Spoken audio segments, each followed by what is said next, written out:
예, 안녕하세요. 동작구 평생학습관에서 진행하는 한국문화재 제1강 반구대 암각화를 시작하겠습니다. 반구대 암각화를 직접 가보신 분도 있을 겁니다. 이 반구대 암각화가 있는 곳이 울주에 있는 태화강인데요. 태화강의 상류는 무지 유명한 유적지가 두 개가 있습니다. 하나는 공룡 발자국이 있습니다. 공룡 발자국이. 그리고 공룡 발자국이 있는 건너편대, 그러니까 태화강이 이제 상류로 올라가면 거의 내 수준인데요. 그 건너편에는 천전리 암각화라고 있습니다. 무지 유명하죠. 두 개가 같이 마주보고 있는데, 천전리 암각화는 진흥왕의 역사가 담겨 있는 그 바위 글자가 있습니다. 그래서 앞에 이제 그 진흥왕의 아버지가 어사투여랑이라고 하는 그 사랑하는 님과 함께 놀러 와서 그다가 자기가 왔다는 기록을 남긴 게 있습니다. 그게 원명인데요. 나중에 이제 어사투여랑은 세상을 떠나고 이 진흥왕의 아버지가 법흥왕의 아우인데 사부지 갈문왕이라고 하는데, 법흥왕은 자기 핏줄에서 나중에 불교를 일으킬 왕 중의 왕이 나오기를 원했어요. 그래서 자기 딸을 동생에게 시집을 보내게 되죠. 지소부인이라고. 그래서 그 사이에 진흥왕이 태어나게 됩니다. 그러니까 조카와 삼촌이 결혼한 거죠. 그래서 이제 그때 이제 법흥왕 이후에 왕위를 노리는 수많은 사람이 있었는데, 법흥왕의 딸인 지소부인의 정치력으로 자기 아들 진흥왕을 차기 후계자로 옹립하는 데 성공을 합니다. 그리고 그 아이를 데리고 오는 거죠. 그때 그 진흥왕의 아버지는 이미 세상을 떠난 뒤입니다. 그러면서 당신의 아들이 이제 신라를 잇는 왕이 될 것이요 해서 그걸 기념해서 추명이라고 합니다. 무지 유명한 각석입니다. 그래서 관심 있는 분들은 나중에 울주에 이렇게 답사를 하시거나 하면, 아, 여기 천전리 암각화 근처까지 차가 갑니다. 거기 가서 천전리 암각화를 보고 다시 차를 타고 이제 산을 돌아서, 물론 이제 버스를 가면 그 천전리 각석 있는 데부터 산허리를 돌아가지고 반구대 암각까지 올 수가 있습니다. 그게 아주 그 산허리를 도는 그 산길이 아름답습니다. 특히 4월에서 5월 달 오면 봄의 꽃들이 정말 아름답습니다. 그래서 이제 걸어서 이제 반구대 암각화가 오면 이렇게 반구대 암각화를 볼 수가 있습니다. 예전에는 이제 태화강 근처까지 가서 이제 이렇게 가까이서 볼 수 있는데, 지금은 이제 거기를 막아서 멀리서 그 대신 이제 망원경으로 준비를 해놨기 때문에 바위에 있는 이 그림을 볼 수가 있습니다.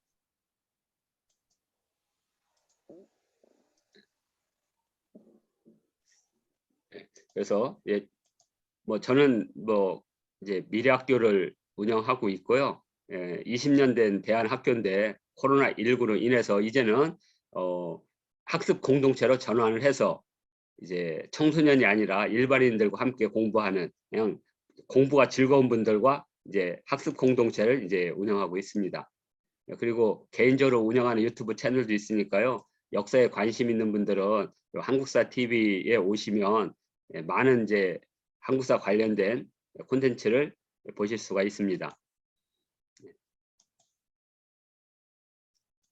자, 이제 반구대 암각화를 보겠습니다. 반구라고 하는 것은 사실 반구대 암각화 있는 곳에서 멀리 떨어져 있습니다.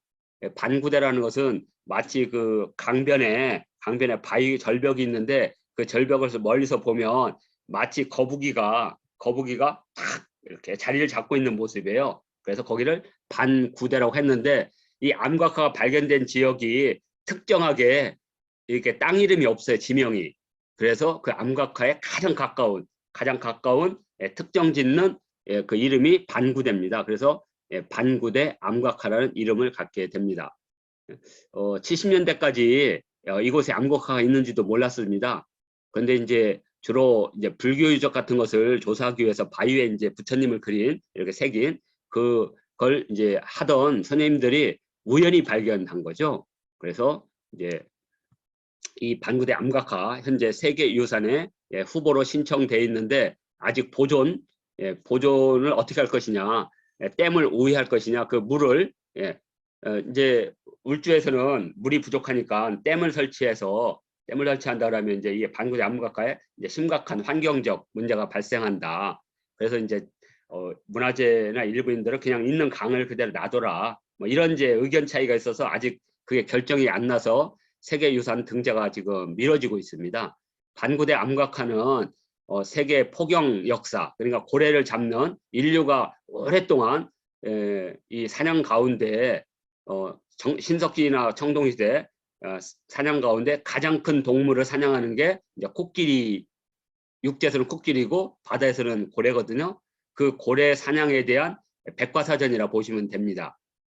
하나의 한 폭의 그림 속에 다양한 고래를 생태를 담아놨죠. 그래서 인류 역사의 가장 중요한 수렵의 산 역사죠. 그래서 세계유산 등재는 거의 확실한데 아직 그 보존 문제가 해결이 안 돼서 아직 미뤄지고 있습니다. 아시겠지만 여기 울주 대곡리라고 하는 대곡리라는 것은 이제 물의 그 계곡이 깊다는 뜻입니다. 그래서 대략 위치는 여기 울산이 있죠. 여기 밑에 울산에서부터 쭉 이 강을 타서 오면 이게 태화강입니다.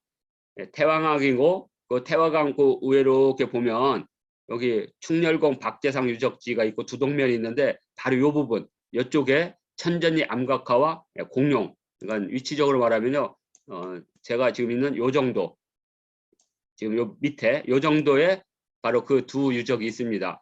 그리고 두 유적을 가는 방법은 이제 이렇게 돌아서 산길로 이렇게 가면 됩니다. 산길로 이렇게. 그러면 반구대 암각화로 갈 수가 있습니다. 자, 그리고 이 앞에 태화강이 흐르고 있고 이 바위 절벽면에 이 고래 그림이 있었는데 오랜 세월 동안 여기 등나무라든지 흙이라든지 이게 덮여 있어서 이곳에 바위 그림이 있는 줄도 몰랐던 거죠. 자, 그래서 이게 이제 대곡천입니다. 이렇게 그냥. 그래서 고래들이 이제 주로 이곳에 와서 이제 주로 이제 새끼를 낳은 거죠. 지금이야 이제 퇴적이 돼서 강폭이 좁지만 예전에는 이쪽까지는 좀 넓었다고 보고 있습니다. 그래서 이제 고래가 왜 여기 와서 새끼를 낳고 그러냐면 바다 쪽, 우리나라 동해 쪽은 물살이 좀 세거든요. 그래서 새끼를 미역이 많은, 다시마가 많은 지역에서 낳아야 되는데 묶어놓아야 되는데 이쪽 동해는 좀 깊어요. 그러다 보니까 새끼들이 엄마가 이제 뭐 이렇게 그 먹이를 찾으러 나간 사이에 급리에 휩쓸려서 고래들이 도망갈 수가 있어요.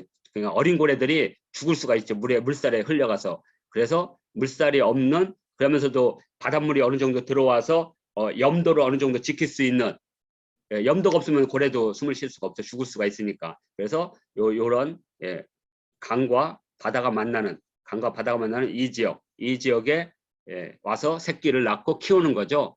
그런 생태를 보고 여기서 사냥을 하는 거죠. 이렇게. 자, 그래서 아마 사냥은 주로 이 부분에서 많이 이루어졌을 겁니다. 이 하류 쪽에서. 그래서 그렇게 보시면 되고요.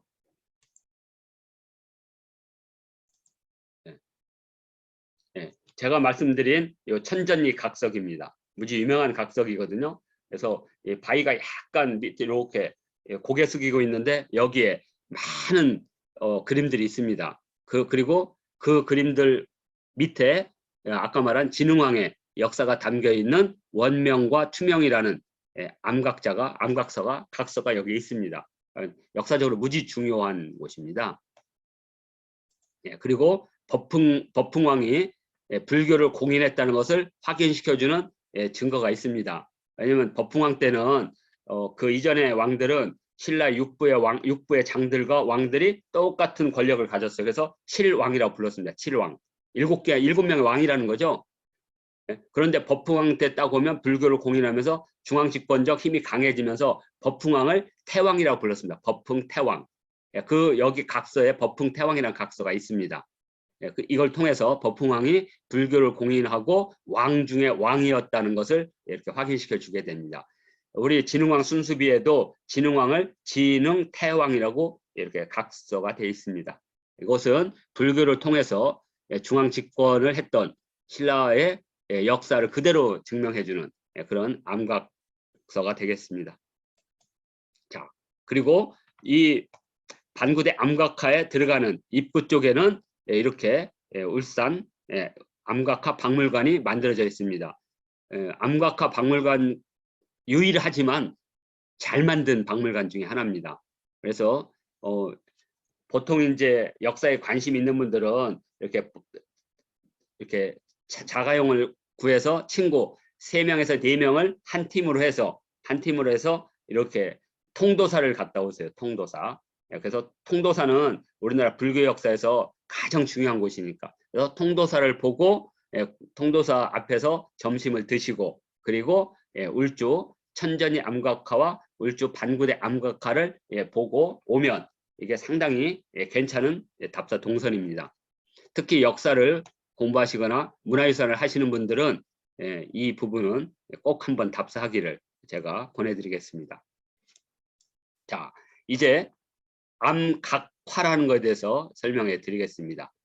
암각화라는 것은 바위 암자에다가 색일각자입니다. 그리고 그림입니다. 그래서 바위에 새긴 그림이다. 그런데 이제 이러한 이 바위 암각화는 구석기 후기부터 시작을 합니다. 대략 BC 한 35,000년경. 그런데 주로 서양에서는 알타미라라든지 이러한 것은 서양은 주로 동굴 쪽에 많습니다. 왜냐하면 우리가 흔히 얘기하는 이렇게 초원지대에 바위가 이렇게 있는 지형이 아닙니다. 서양은. 그래서 주로 북아프리카와 스페인, 프랑스 지역의 암각화는 주로 벽에 있습니다. 그래서 암벽화가 되겠죠. 근데 이제 동아시아는 이제 주로 이 초원지대에 바위에 주로 많이 새겼습니다. 왜냐하면 초원지대는 그런 동굴도 없어요. 그런데 왜 그러면 이 바위에 새기느냐? 아시겠지만 구석기 시대에는 우리가 수렵을 할 때입니다. 아직 농사를 짓지 않을 때예요. 그래서 농사가 있는 강변은 워낙 숲이 우거져서 사람이 살 수가 없습니다. 그래서 주로 초원에서 수렵, 채집을 많이 했습니다. 그러다 보니까 동아시아는 오늘날 몽골 초원 지역에 주로 암각화가 있습니다. 그래서 이 암각화에 이제 소재는 우리가 이제 보통 이제 그림을 그린다는 것은 소재가 있는데 그 소재 중에 이제 주로 서양은 동굴에다 많이 그렸습니다. 그래서 암벽화가 되겠죠. 그다음에 동아시아는 주로 바위에다가 그래서 암각화가 되는 겁니다. 그리고 이제 이렇게 돌이나 흙에 이렇게 조각을 하거나 새기는 거 조각 있고, 또 하나는 이렇게 이제 몸에다가 움직이는 신체죠. 이렇게 요즘 말로 하면 아방가르드라고 혁신적인 기법이죠. 1900년대에 막 우통 벗고 막 코 막 이렇게 하고 이건 이제 다 이제 아방가르드라고 하는데, 이미 구석시대 때 이런 몸에다가, 그리고 지금도 이제 아프리카 지역에 가면 여전히 몸에다가 이렇게 그리고 있죠. 이런 것들이 선사 예술의 주요한 소재고, 오늘의 소재는 바로 바위에 이걸 표시한 암각화가 되겠습니다. 자, 그리고 왜 사람들은 바위에 이 그림을 새겼는가? 무지 중요하죠. 왜냐하면 소재는 다양할 수 있습니다. 나무도 있고 이렇게. 그런데 이제 이 바위는 일단은 움직이지 않습니다. 그래서 고대 선사인들은 이곳이 교육장도 될 수도 있고, 그리고 어떤 길을 떠날 때 이렇게 지표석이 될 수가 있습니다. 움직이지 않는다는 건 아주 특이한 거죠. 그런데 또 움직이지 않는다 그래서 나무도 움직이지 않죠. 근데 나무는 어느 세월이 지나면 뭐 부러지거나, 그죠? 불에 타버리거나. 근데 이 바위는 산불이 나도 그대로 있다라는 거죠. 불멸성을 상징합니다. 그러니까 이 자체가 다 영원하다는 걸 의미하거든요. 고대인들은 사라지지 않고 늘 생명처럼 있는 그것을 영원이라고 했습니다. 영원성의 상징. 그래서 하늘의 별이라든지 달이라든지 해 같은 것이 전부 다 영원성의 상징이거든요. 또는 이제 동물 가운데 동굴 속에 들어갔다 나오면 그 생명이 계속 유지되는 거. 그래서 곰이라든지 토끼라든지 또는 개구리 이런 것들, 맹꽁이나 이런 것들이 전부 다 영원성의 상징이 됩니다. 이렇게. 자, 그리고 이제 허물을 벗고 새롭게 태어나는 것들. 그죠? 대표적인 게 이제 뱀이 되겠고요. 또 하나는 바다와 땅을 왔다 갔다 하는 것들. 거북이. 이런 것들이 영원성의 상징으로 등장을 하게 됩니다. 자, 그리고 이제 바위는 이렇게 솟아 올라서 마치 하늘과 교통하는 모습을 보입니다. 그래서 우리 조상들도 전부 다 산 위에서 하늘에서 내려올 때 다 산 위로 내려오게 됩니다. 산 위로.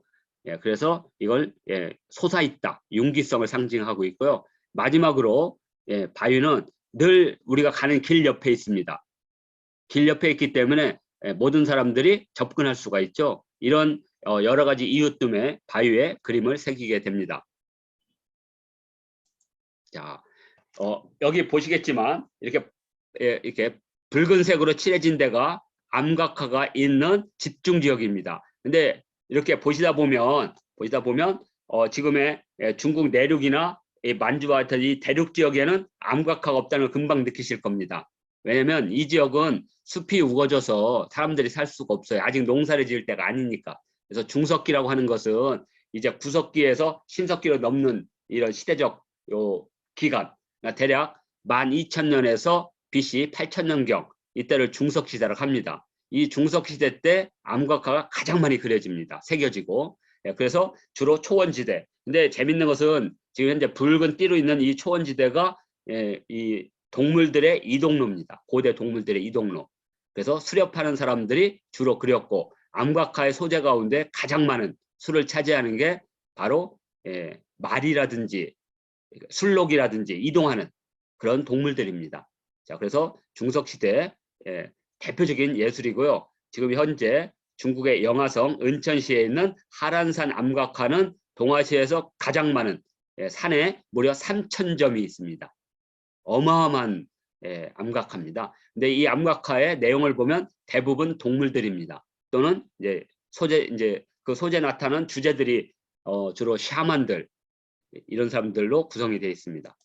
그래서 우리나라의 이제 암각화는 주로 이제 이렇게 강변이나 이제 주로 바닷가 쪽에 있습니다. 왜냐하면 고대인들은 주로 이동이 강변이나 바닷가 쪽 해변을 통해서 많이 이동을 했습니다. 그래서 우리나라 암각화도 대부분 현재 바닷가 쪽에 있습니다. 주로 남해안에.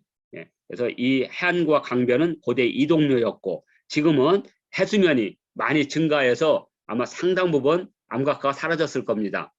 그걸 어떻게 증명하냐? 중국의 강소성에 가면 암각화가 있는데 바닷가 암각화거든요. 근데 이 암각화 바다에 물이 잠겨 있는 그 바다, 그 바위 아랫면, 그러니까 바다 아래죠. 거기에 새겨져 있어요.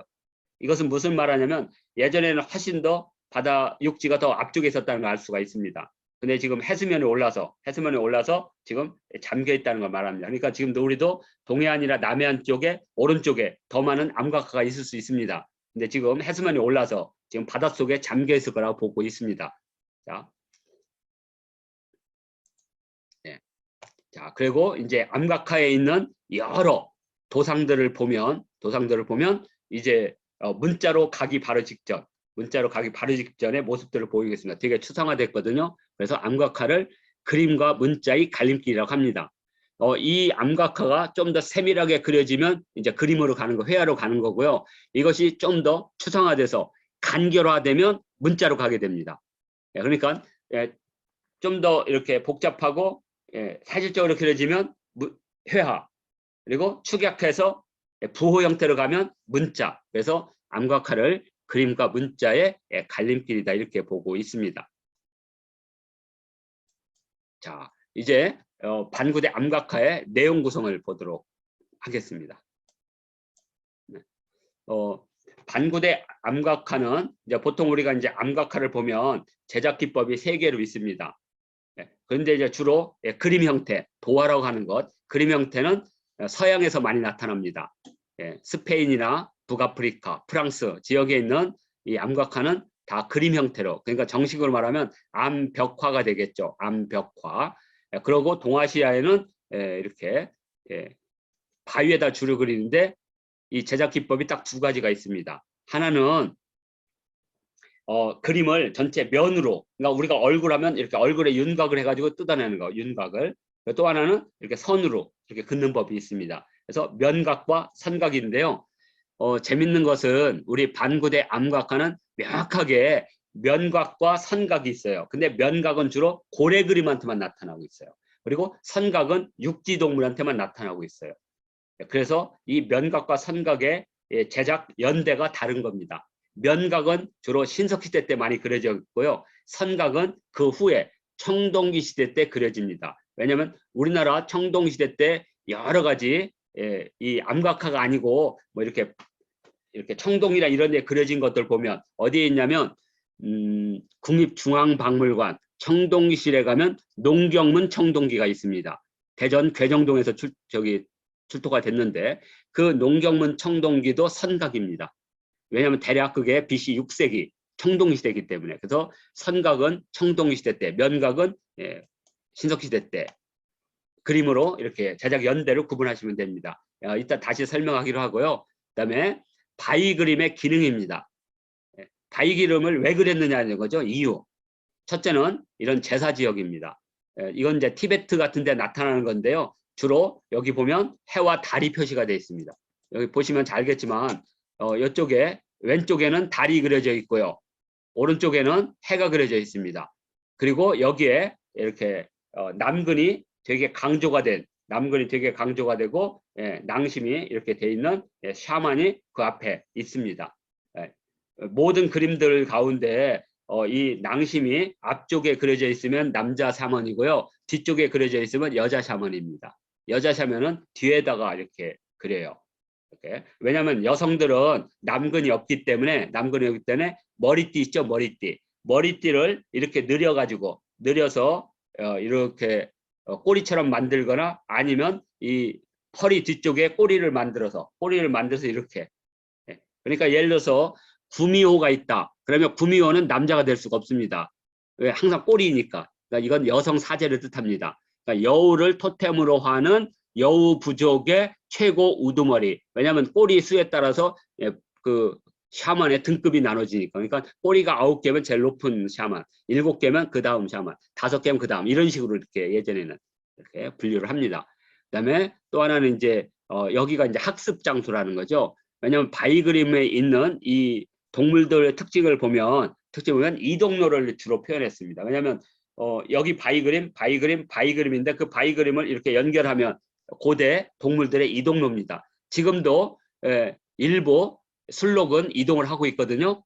그 이동로하고 겹치고 있습니다. 그래서 이러한 동물들, 그러니까 예를 들어서 동물이 적게 그려진 데는 여기서 이동로가 갈라진다는 뜻이죠. 그래서 동물이 적어진다는 거죠. 그래서 동물들이 많은 지역에 기다리고 있으면 잡을 확률이 높아지는 거죠. 어떤 그림에는 2,000마리가 그려져 있습니다. 그러니까 어마어마한 바위 그림이 되겠죠. 또 하나는 이렇게 지표석을 뜻합니다.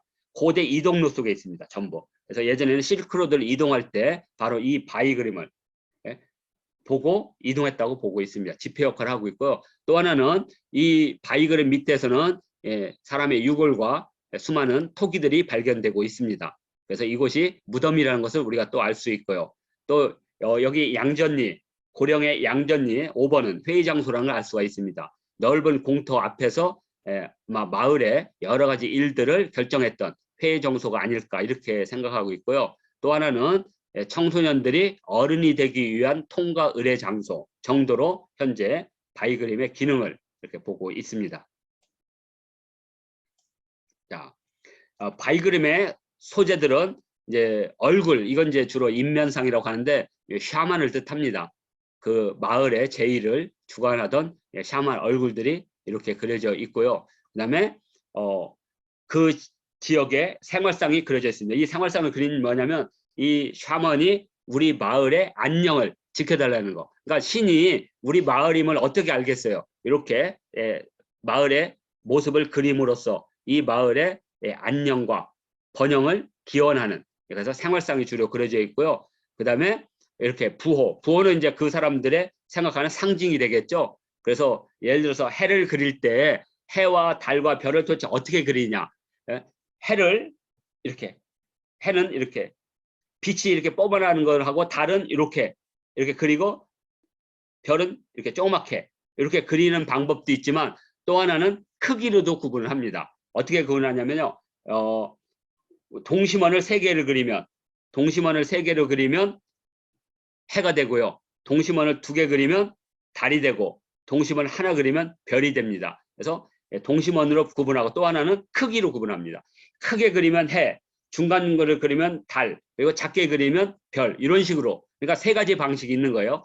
해, 달, 별을 표현하는 방식이, 해에 빛을 그리는 방식, 또는 동심원 세 개를 그리는 방식, 아니면 동그라미를 크게 그리는 방식, 이게 해인 거죠. 자, 이렇게 해서 부호가 있고, 그리고 마지막으로 동물 그림이 가장 많습니다.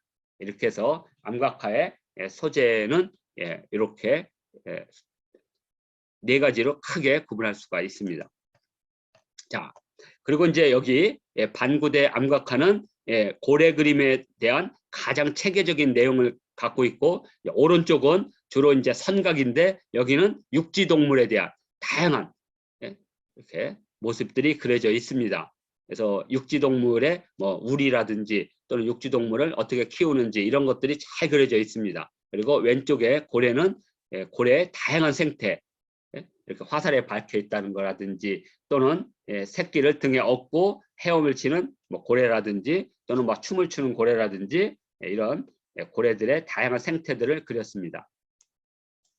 자, 반구대 암각화의 지형적 특색은 울주에 있는 태화강, 태화강이 쭉 오다가 이제 여러 태화강의 줄기 가운데 대곡천이라는 줄기가 있습니다. 이 대곡천 줄기가 태화강에서 가장 큰 줄기인데 그 대곡천의 중류쯤에 오면 이렇게 바위면에다가 그림을 그렸습니다. 그래서 고래들이 여기까지 들어왔다고 보고 있습니다. 지금은 퇴적이 돼서 그런 거고요. 예전에는 여기까지 들어와서 안전하게 새끼를 키운 후에 새끼가 충분히 바닷물에 휩쓸리지 않을 정도가 되면 이제 바다로 나가게 됩니다. 그리고 바다에 나가서도 되게 불안하니까 그 바다에 20m, 30m에 그 미역에다가 이렇게 고래를 감아서 키웁니다. 그 이유는 뭐냐면 미래에는 미역이나 이런 데는 산소, 포화된 산소들이 많이 머금고 있어요. 그래서 피부 호흡을 하는 고래가 엄마가 이제 물고기를 잡으러 먹이를 잡으러 갔다 이제 돌아올 그 시간 동안에 혹시 산소가 부족해서 그러면 죽을 수가 있으니 그러면 고래가 위에 뜨거야 되거든요. 그러면 이 물살이 세진 그 동해뜸에 고래가 표류하죠. 그래서 죽어버리는 거죠. 그래서 그걸 방지해서 미역을 감게 됩니다. 미역을 감게 되죠.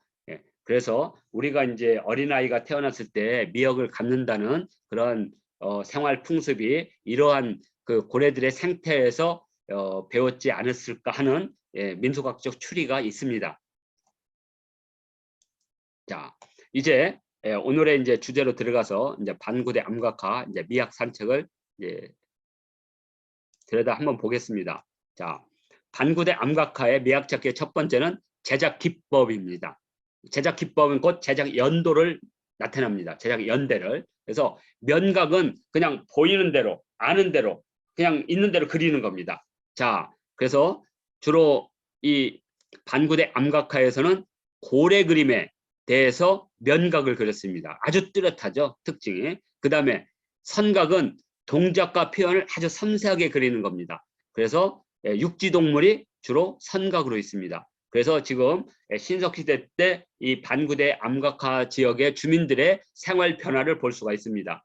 신석시대는 주로 고래 그림을 많이 그렸는데 이제 인구가 늘어나고 고래도 적어지고 하니까 고래를 잡아서는 마을 단위 자체가 생존하기 힘들다고 본 거죠. 그래서 고래를 잡는 것에 더해서 이제 짐승을 사냥하는 단계, 그죠? 그래서 짐승을 사냥하는 단계로 온 거죠. 그래서 청동시대는 육지에 있는 동물들을 사냥하기도 하고 길들여서 가축으로 또는 이렇게 우리에 가두어서 나중에 우리가 이제 그걸 이제 쉬운 말로 하면 저축을 하는 거죠.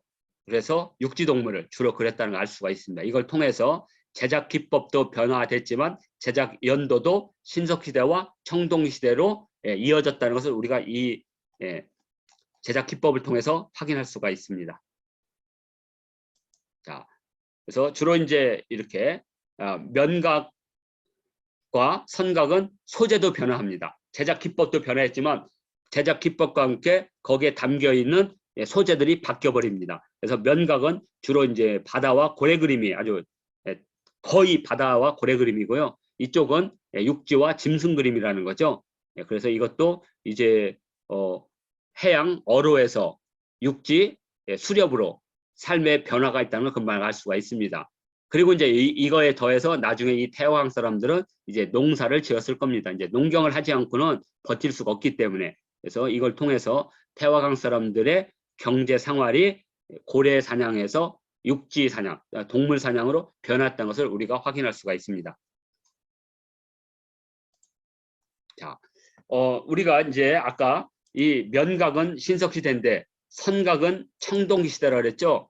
이 제작기법과 시대를 가장 잘 보여주는 게 국립중앙박물관 청동기실에 있는 농경문 청동기입니다. 그래서 지금 보면 따비를 가지고 밭을 가는 남자의 모습이 있죠. 그다음 그 밑에 밭도 다 선으로 구성이 되어 있죠. 그다음에 왼쪽에는 솥대가 있는데 솥대도 다 선으로. 그리고 거기 씨를 뿌리는 지금 여성은 없는데 여성은 지금 여기 깨져가지고 없는데 요 씨를 뿌리는 그 바구니거든요. 바구니도 선으로 되어 있죠. 이걸 통해서 이때는 이미 면각에서 선각으로 바뀌었다는 것을 우리가 확인할 수가 있습니다. 한번 자 그리고 또 하나는 그 이 반구대 암각하에 있는 고래 사냥 배가 있습니다. 대략 20명 정도가 타고 있습니다. 그리고 여기에는 지금 둥글게 되어 있는 거 어떤 거냐면 지금 요 밑에 있는 거 요거 둥글게 되어 있는 것은 만약에 이제 낚싯바늘에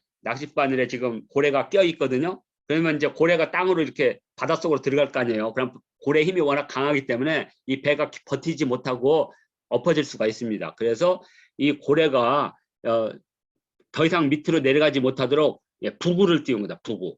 우리가 말하면 낚시하면 찌와 같은 거. 그래서 이것 때문에 그러니까 이런 것들은 주로 뭐로 만드냐면 짐승들 있죠. 뭐 양이라든지 소를 잡으면 소의 이쪽 머리 쪽과 꼬리 쪽으로 고기를 다 뺀 후에 그 자체를 묶어버리는 거죠. 묶으면 이 자체가 공처럼 둥글게 되죠. 그래서 이걸로 부구를 한 겁니다. 부구. 물 위에 뜨고 있는 기구를 만든 거죠. 자, 그런데 이러한 배 모양이나 이런 것들이 연해주 시시키노 고래사냥배에 그대로 나타나고 있습니다. 여기는 지금 대략 6명이 타고 있고요. 앞쪽에도 배도 대략 6명이 타고 있습니다. 이 배 모양이 거의 같고 있고요. 우리 쪽이 이제 배가 좀 큰 거고요.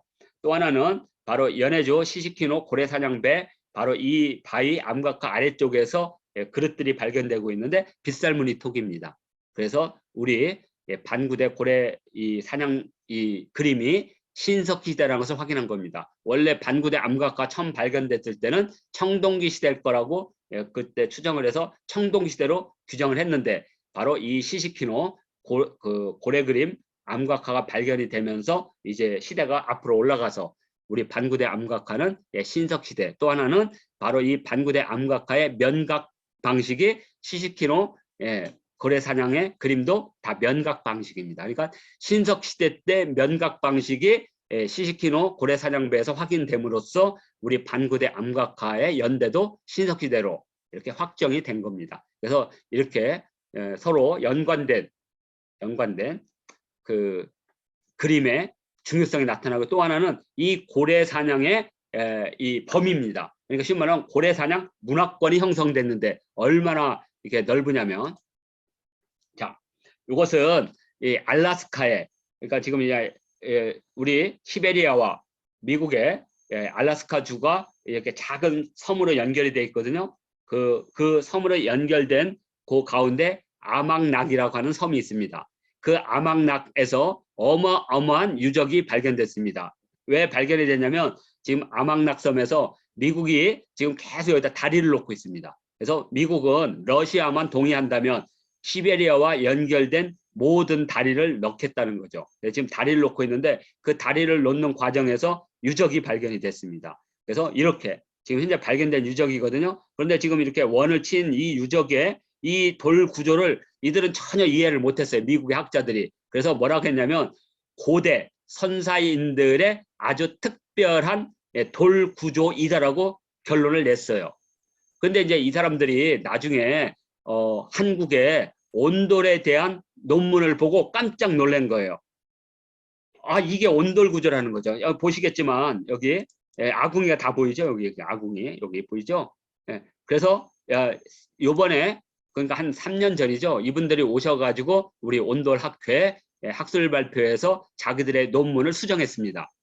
고대 알래스카 아망낙섬에 있는 사람들은 온도를 특징으로 하는 고래사냥 문화권에 속하는 사람들로 한국과 깊은 관련을 맺고 있다. 왜 한국이라 할 수는 없죠. 그래서 한국과 깊은 관련을 맺고 있다 하면서 우리 이 고래사냥 문화권을 여기 앞에 보이는 이 아망낙섬과 여기 시시키노, 그러니까 울주, 시시키노, 아망낙섬으로 이어지는 고래사냥 문화권이 만들어진 겁니다.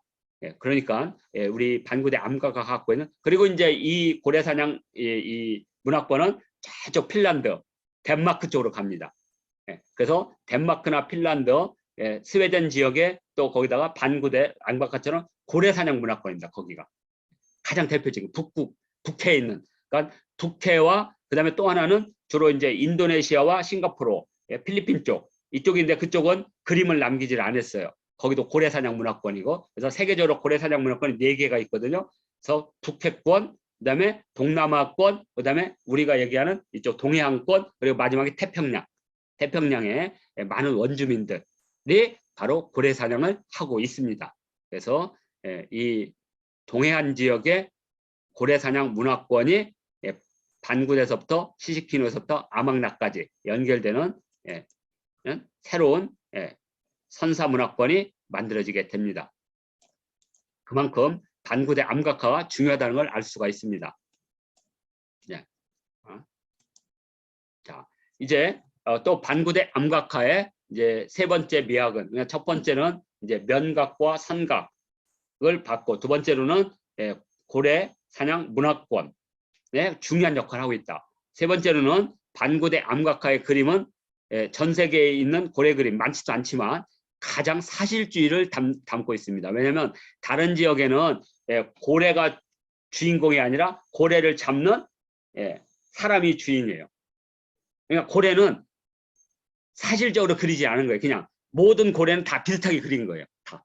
왜? 사냥하는 사람이 중요하기 때문에. 근데 우리는 거꾸로 사냥한 사람은 중요하지 않고 고래 자체를 그려서, 그래서 이게 되게 교과서, 교육 교재라고 보는 겁니다. 그러니까 고대 샤먼들이 앞으로 아이들에게 이런 고래는 이런 특징을 갖고 있고, 이런 고래는 이런 특징을 갖고, 이런 고래는 특징을 갖다. 그래서 긴 수염 고래는 여기 이렇게 안경처럼 돼 있는 이렇게 생겼다. 흰 긴 수염은 등이 이렇게 무늬가 있다. 범고래는 아래쪽에 이렇게 약간 검붉은 황토색이 있다. 귀신고래는 되게 크다. 뭐 이런 식으로 향유고래는 춤을 춘다. 뭐 이런 생태적인 것을 그대로 그린 겁니다. 그리고 현재 나타나 있는 고래들과 거의 생태학적으로도 비슷하게 잘 그렸다는 거죠. 그래서 이것을 우리가 사실주의 미학이라고 합니다. 사실에 가깝도록 그렸다는 거죠. 특히 여기 새끼를 등에 업은 고래 한번 보세요. 새끼를 등에 업은 고래는 이렇게 파도처럼 이렇게 그렸죠. 그다음에 풀을 뜯어먹는 고래. 그다음에 여기 아이를 등에 업고 있는 거. 그다음에 꼬맹이 그 고래와 함께 가는 모습, 이런 것들이 전부 사실주의를 표현했다, 이렇게 볼 수가 있습니다. 자, 그다음에 이제 반구대 암각화에서 고래 사냥을 준비하거나 풍어를 기원하는 샤먼의 모습입니다. 지금 현재 보면 이 앞쪽에 있는 이 샤먼, 남근이 앞쪽으로 표현되어 있죠. 그리고 지금 뿔피리를 가지고 있습니다. 뿔피리. 자, 그래서 요 샤먼은 남자 샤먼이고요. 오른쪽에 꼬리가 있는 샤먼은 여자 샤먼이라는 걸 알 수가 있습니다. 여자 샤먼이. 그 다음에 지금 현재 손과 팔을 이렇게 벌리고 있는, 그죠? 손과 다리를 벌리고 있는데, 고대인들이 생각할 수 있는 숫자의 최고 숫자는 20이었습니다. 하늘이 인간에게 준 풍요의 모든 숫자는 20이었어요. 20개. 그러니까 고래를 올해 20마리만 잡는다는 것은 하늘이 우리에게 준 선물이라고 본 거예요. 20마리. 왜? 고대인들은 손가락에 10개, 발가락에 10개, 그리고 이러한 그 손가락, 발가락은 시베리아와 몽골 지역에 있는 암각화에 나타난 모든 샤먼들의 손가락, 발가락 그림과 똑같습니다. 고대인들은 이런 문화권이 있었던 거죠. 자, 그리고 지금 현재 이렇게 손을 이렇게 올리고 있는 분, 자, 요 부분이죠. 요 부분은 아마 망을 보고 있는 모습 같아요. 이렇게 딱 그 망을. 그리고 여기 지금 여기 있는 분은 입에 무슨 호각을 불고 있어요. 호각을 불고 있고 이분은 뿔피리를 부르고 있습니다. 그럼 이건 도대체 뭐냐? 이제 고대인들 특히 이제 목축을 하는 사람들은 예, 피리를 2개를 가지고 다닙니다. 그래서 하나의 피리는 어떤 피리냐면 삐 하고 부르는 피리고요. 또 하나 피리는 이게 작아가지고 삐삐삐삐 하는 피리입니다. 그래서 삐삐삐 하는 건요 모든 양들에게 니들 흩어져서 풀을 먹으라는 뜻입니다. 그리고 삐 하는 것은 이제 집에 돌아가니까 모여라. 그러면 모여요. 우리가 목동이 그걸 하는 겁니다. 그래서 그 피리를 불어서 목축을 하는 모습을 그린 한자가 우리가 잘할 선자, 착할 선자가 바로 2개의 피리가 있는 모습의 한자입니다. 그래서 선은 잘한다는 표시입니다. 잘한다, 잘하다, 잘하다. 예, 그래서 예전에 임금님은 세상의 모든 기술자들, 최고 뛰어난 기술자들을 길러서 그들이 새로운 기술을 발전시켜서 백성들에게 전달하는 임무를 가져요. 그래서 임금님이 사시는 도시를 으뜸숫자에다 잘할 선자, 그래서 수선이라고 불렀습니다. 조선 후기에 고산자 김정우가 그린 수선전도 할 때 그 수선이 바로 임금이 사는 도시, 바로 수도를 뜻하는 글자입니다. 그래서 바로 여기서 우리가 그 뿔피리의 기능을 알 수가 있습니다. 그래서 긴 뿔은 고래의 어떤 특징, 그러니까 이걸 부르면 고래들이 그 음파를 듣고 어쪽으로 모이는 거죠. 그때 사냥을 하는 겁니다. 흩어져 있던 고래를 한 곳으로 모이게 하는 후에 사냥을 하는 방법. 그러니까 유인하는 어떤 소리일 것이라고 보고 있는 겁니다. 그래서 고래를 유인하거나 또는 이쪽에 이분은 어떤 역할을 하냐면 고래가 왔으니까 준비하라 그러니까 이쪽은 사람들에게 신호하는 모습이라면 그러니까 이 사람은 사람들에게 신호하는 모습이라면 그러니까 우리가 말하는 해파람 비슷한 걸 부르는 것 같아요. 하고 그리고 제일 앞쪽에 있는 분은 고래를 유인하는 샤먼이 아닐까 이렇게 추정을 하고 두 번째로는 이제 여기 이제 또 하나는 이 수문이라고 그랬죠. 그래서 우리 이 20이 갖고 있는 숫자가 우리 신화에 나타나 있습니다. 어디에 나타나 있느냐? 북아메리카의 잉카나 여기는 모든 달력의 진법이 20진법입니다. 20진법. 그러니까 고대인들이 20을 한 단위로 했던 것이 지금 중남미 문명에 남아 있어요. 20문명. 근데 우리도 남아 있습니다. 어디에 남아 있냐? 바로 단군 신화에 나타납니다. 단군 신화에 보면 마늘 20쪽을 줬다고 돼 있어요. 마늘 20쪽. 네? 그죠? 산 20매. 그리고 쑥 1주. 근데 쑥 1주가 뭐냐? 한 묶음인데 한 묶음이 20개예요. 그러면 왜 20개를 줬느냐?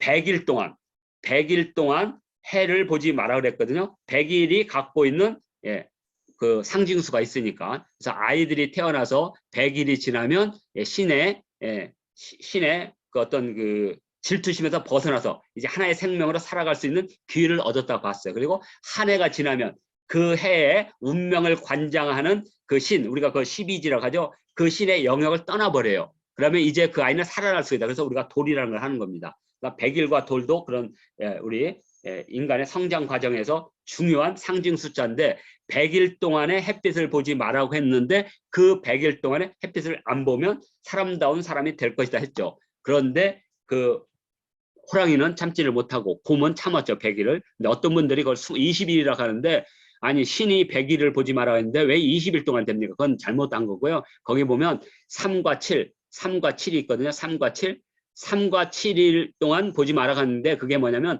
3일과 7일이란 뜻이에요. 100일 기간 동안에 3일째와 7일째. 왜냐하면 예전에는 날짜의 계산이 10일 단위로 지냈어요. 그걸 순이라고 불렀어요.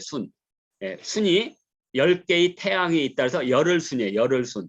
태양이 걸려있다는 뜻입니다. 그 글자가. 그래서 초순, 중순, 하순. 그래서 그 10개의 태양이 딱 10번 돌아가는 것을 우리가 100일이라고 봅니다. 그러면 그 100일 가운데 3일과 4일. 그럼 왜 3일과 4일일까? 여러 견해도 있지만 고대인들이 하늘을 봤을 때 하늘에서 가장 중요한 별이 그 북극성 근처에 있는 세 개의 별, 삼태성이라고 불렀고 또 하나는 북두칠성. 그래서 3과 7을 특별히 중요하게 여겼다는 거죠. 그래서 3일과 7일에 특별한 금기를 했다는 거죠. 금기. 그래서 지금 단권 신화에는 그 금기가 마늘과 쑥으로 어떤 특별한 행위를 했는데 100일 동안에 3일과 7일을 금기를 하면 또 20일이 나옵니다. 그러니까 고대인들은 20이 갖고 있는 숫자와 100일이 갖고 있는 숫자를 중요하게 여겼던 겁니다. 그 이유는 뭐냐? 인간이 하늘로부터 받을 수 있는 최고 행복의 숫자가 20이었기 때문에 그렇습니다. 샤먼들 그렇게 생각해요. 티벳이나 여기도 지금도 20을 가장 신이 주는 이상적인, 그러니까 우리가 예를 들어서 1원을 투자하면 20배 이익을 얻으면 신이 주신 가장 큰 특혜입니다. 그 이상을 얻으면 그건 신의 노염을 얻어서 나중에 도박을 하거나 해서 망할 거라고 저는 봅니다. 이게 종교적으로 해석하면. 그래서 20을 표시하는 방법은 뭐냐? 이걸 이렇게 손가락을 샤먼 2명을 그려서 20개를 표현할 수는 없죠. 왜? 샤먼은 그때 이런 기능을 한 사람은 딱 한 명이니까, 우리에게 풍요를 내려주십시오 기원하는 사람 한 명이니까 어떠냐? 바로 손 10개, 다리 10개, 발가락 10개. 그래서 이렇게 쫙 펼립니다. 그러면 이게 신이 우리에게 줄 수 있는 최대의 행복 숫자다. 이렇게 보시면 됩니다. 앞으로 20 하면 내가 욕심은 더 이상 부리지 말자. 내가 최대한 욕심을 버리면 장사를 해서 20배의 부자 정도, 20배 정도의 이익까지는 하늘이 최대한 나에게 허용한 숫자다. 이렇게 보시면 됩니다. 그러니까 우리가 지금 반구대 암각화에서 사실 이거 아무도 안 가르쳐 주거든요.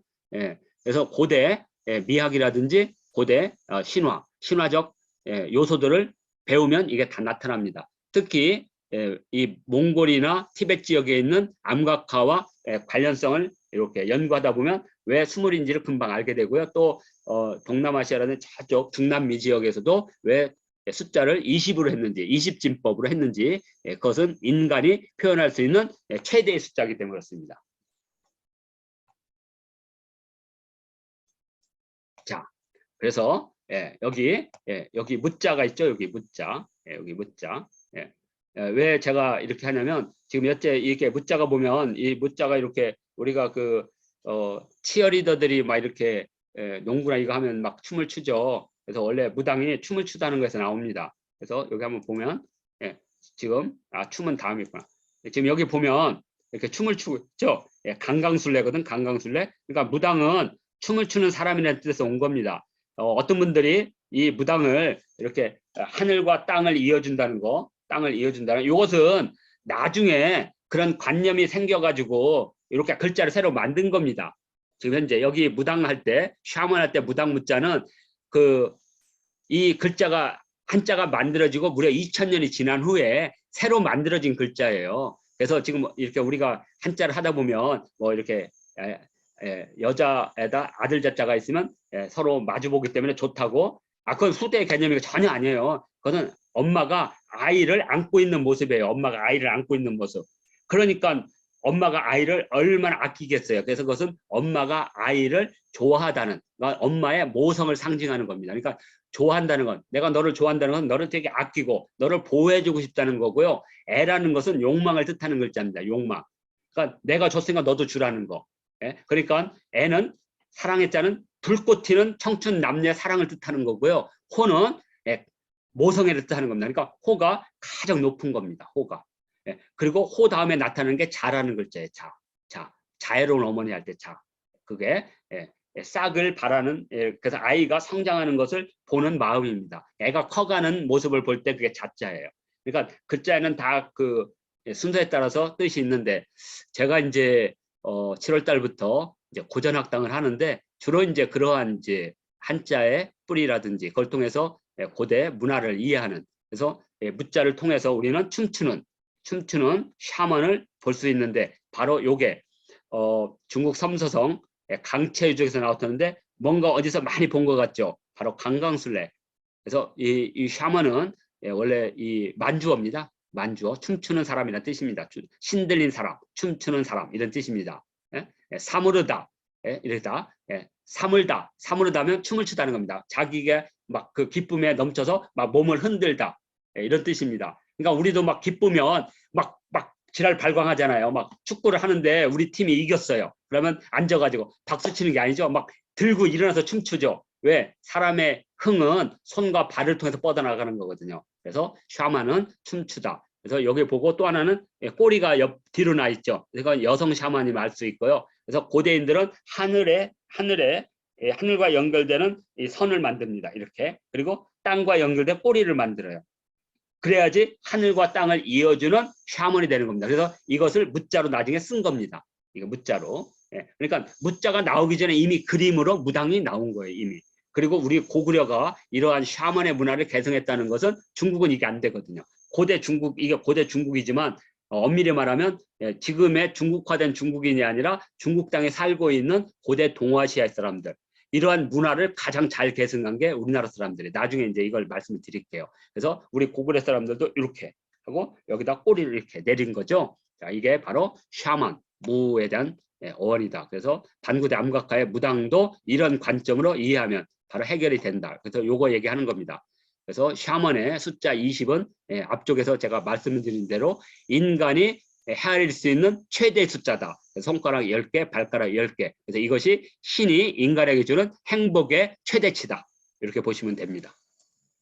자, 그리고 이 부분은 지금 앞쪽에 화살표가 위로 솟아 여기는 아마 고래를 불러들이는 소리고, 이 세 번째에 있는 그림은 아마 고래 사냥을 떠나라 또는 고래 사냥을 하는 사람들에게 내리는 신호를 표시한 것이 아닐까, 이렇게 추정할 수가 있습니다. 이 정도로 하면 우리가 전체적으로 반구대 암각화에 대한 숨은 그림을 어느 정도 찾지 않았을까, 이렇게 보고 있고요.